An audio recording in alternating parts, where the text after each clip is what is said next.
Africa will commemorate Human Rights Day tomorrow. The day marks the killing of dozens of black people by apartheid police during protests against pass laws in Sharpeville in 1960. While democratic rights were achieved eventually for all citizens since the elections in 1994, there are still pockets of our society whose basic rights are violated daily. LGBTQI+ activists have been campaigning for government to do more to stop the killing of queer people because of their sexual orientation. Let's talk more about this now. We're joined by Steve Litzike, who's a human rights activist in this space. Steve, always good to speak to you. So just how much better would you say life has become for queer people in this country? No, thank you so much. Good afternoon to you and to the viewers of Newzroom.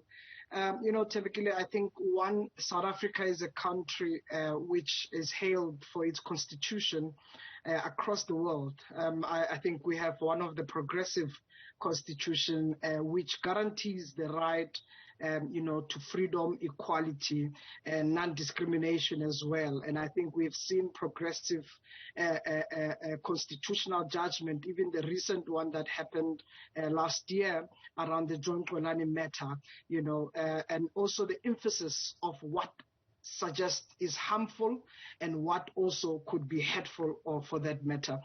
So our constitution, our legislation has always guaranteed the protective measure. The difficulty that we continuously seem to be experiencing is the issue of whether these rights are a lived reality for LGBTI people. I think we've seen one of the biggest challenge in the last 12 to 16 months, where we've seen an escalated number of LGBTI people who are under attack, where lives are taken away, brutally so, hate crimes that have been reported, including the recent one that happened just a few days ago in KwaZulu-Natal. We are seeing that where there's other progress, whether it's in the workplace, in the school setup, DBE has got new policies that they're introducing for schools. We've seen progress, but we still see high level of discrimination, rejection of service at service point, but also murder and hate crimes, and which is one of the biggest legislation we need in place, hate crimes. So we are comforted to see that it's going to public consultation end of this month, but we want hate crimes not to just be a legislation piece. We want this to end. And in the South African context, the issue with hate crimes directed at LGBTQI+ people in this country is that often they are captured incorrectly, in fact, as part of the general crime crisis that we have in this country, where when you look deeper and speak to communities who know the people affected, in the worst case killed, they will tell you that they were attacked because they were either lesbian, gay, or trans. Well, I think one fundamental thing to acknowledge, hate crimes happen to an identified group. So this piece of legislation will not only just be protecting people on the basis of their sexual orientation and gender identity. It protects people on the basis of their race, ethnic, foreign nation, and so forth, including sexual orientation and gender identity.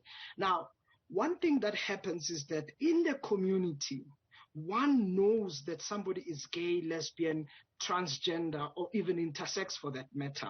And the hate element, the conceptualization, the biasness, it's acted out. Whether people are coming from their bars or they are walking down the road to their home or being... The recent case that in Alex, a business person followed a lesbian woman who went into the business, and because they had a disagreement, they followed them into their house and beat them up in their home. And they said, I want to teach you, you are a real woman. You are not a man. So those kind of perpetrated acts of biasness, of hate, that you, one, are acting criminally so. Secondly, you are actually even adding a motive behind your criminal activity. So that happens everywhere in all of these activities that are taking place, hate crimes that are taking place. So there's always a biased motive or a hate element to it.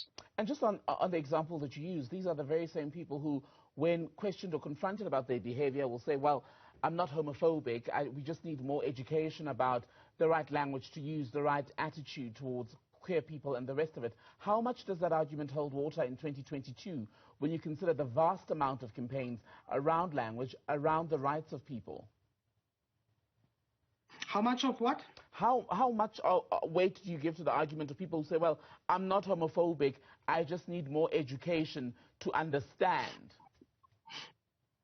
You see, I think first, we are all human beings, and humanity at times, in fact, humanity doesn't need teaching. Being kind doesn't need teaching.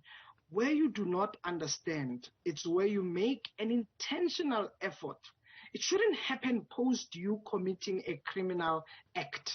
It should happen with your willingness to learn and unlearn some of the heteronormative, some of the patriarchal, toxic masculinity and toxic societal attitudes that have taught us to be where we are as society. So if you want to change and if you want to be inclusive, diverse, and actually clarify your own understanding, it must be an intentional act. We understand that our history got us where we are.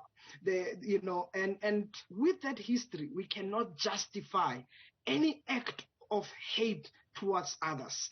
I think we have to be at a point where, while education, training, awareness, and social behavior activities are taking place, all these organizations are doing that. Government is also doing that. But we cannot, as human beings, feel and take away another human's right because we feel we are entitled to, and our own dominance and our own acts of oppression towards others will dominate and we will act on them. It is unconstitutional. Our human rights as human beings is extended to all just by virtue of being humans. I'd like to circle back to a point that you were making earlier when we